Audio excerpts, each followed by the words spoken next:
Sometimes, a tragedy doesn't begin with an explosion, but with a calm whistle from the cockpit. On an April night, the skies over Nagoya welcomed what seemed like an ordinary flight. Just a short journey from Taiwan to Japan, with over 200 souls preparing to set foot on solid ground after drifting through the clouds for 2 hours. No one knew that. At that very moment, fate had already started to whisper. High above the cold night sky, an Airbus A300 quietly glided through the darkness, carrying the passengers sighs of relief, their eyes drawn to the city lights below, and a deadly mystery that was slowly taking shape behind the cockpit glass. This wasn't just an accident, it was a chain reaction hidden in plain sight. A single mispressed button, a flawed system design, a misguided training protocol, and a delayed upgrade, all aligned like pieces of a sinister puzzle, as if some unseen force had meticulously set the stage. And when the aircraft suddenly soared upward at an unnatural angle, there was only enough time for passengers to scream in terror before everything was engulfed in fire and smoke. But the most haunting part isn't the 264 lives that were lost forever. It's the lingering question that still echoes through the aviation world. Was this merely a technical mishap, or the beginning of a silent curse that had long been waiting?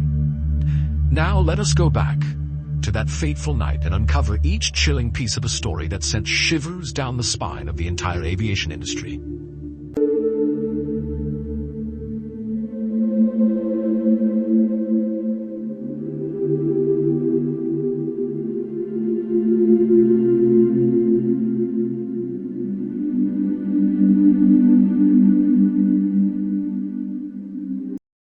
At 8 p.m. on April 26, 1994, China Airlines Flight 140 was preparing to land at Nagoya Airport, Japan, after a 2.5-hour flight from Taoyuan International Airport, Taiwan. On board were 256 passengers and 15 crew members.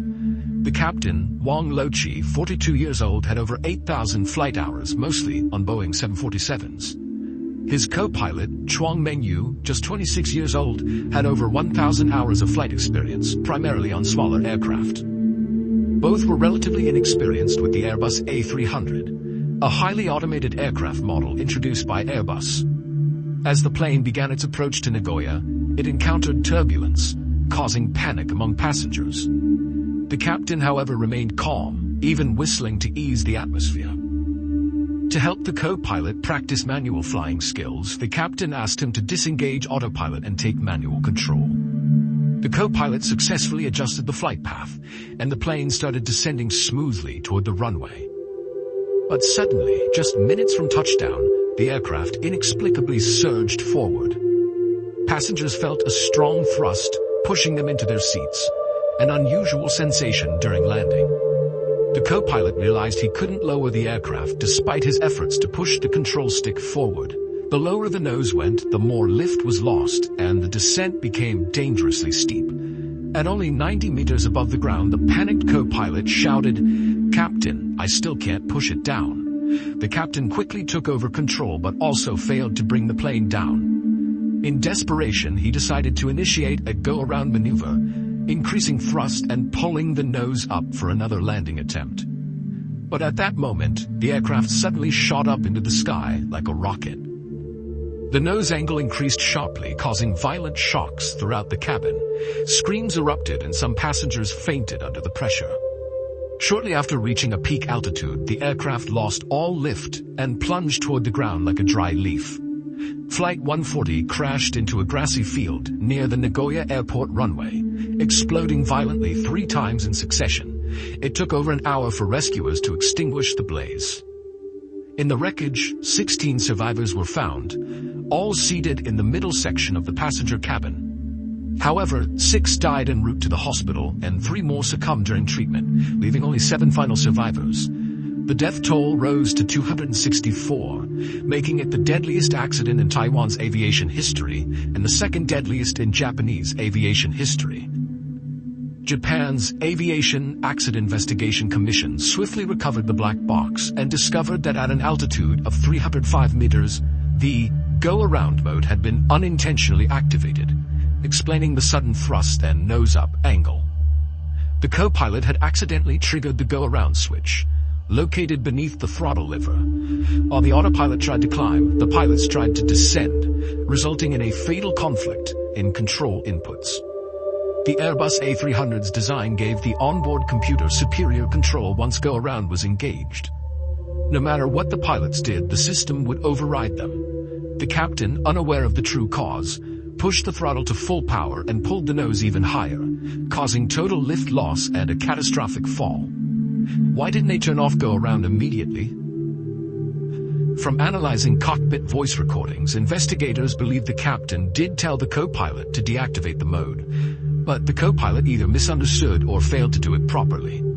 The issue lay in Airbus's design. The go-around alert was merely a small text on the screen, with no sound or flashing light. Further investigation revealed a shocking fact. China Airlines didn't have an Airbus A300 simulator. Pilots had to train abroad. The captain trained in Bangkok on a version 2.0 simulator, while Flight 140 operated on the older 1.0 model. On 2.0, pushing the control stick forward disables go-around. On 1.0, the process was far more complex and counterintuitive, involving multiple system switches. The young co-pilot, already panicking, couldn't perform the proper procedure. One had learned the wrong method, and the other misunderstood what he was doing. The result was disaster. But was it all Airbus's fault? Interestingly, Airbus had warned airlines a year earlier to upgrade to the new system, which allowed easier go-around deactivation. But since it was only a recommendation, not a requirement, China Airlines delayed the update for later maintenance. That delay cost 264 lives. So, this was not a simple case of pilot error or lack of oversight, but a tragic intersection of flawed aircraft design, inadequate pilot training, and a decision to postpone critical upgrades.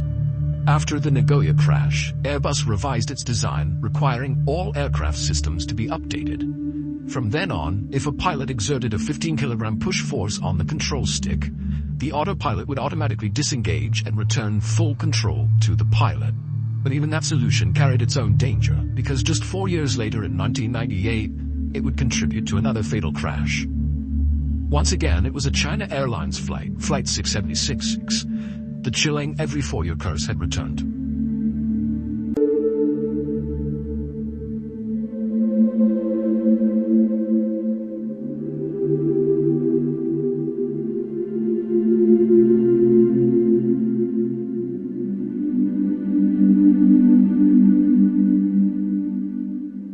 And that was the chilling tale behind one of the darkest nights in aviation history.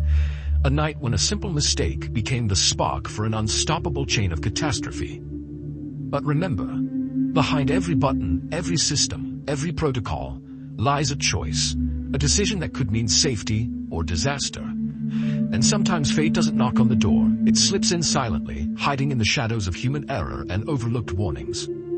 If stories like this send a shiver down your spine, if you want to explore more real-life mysteries, dark truths, and haunting tales from the skies and beyond, don't forget to subscribe button, turn on the notification bell, and join us. Because there are still so many stories out there, buried in black boxes, echoing in flight decks, and waiting to be told. We'll see you in the next story. Until then, fly safe.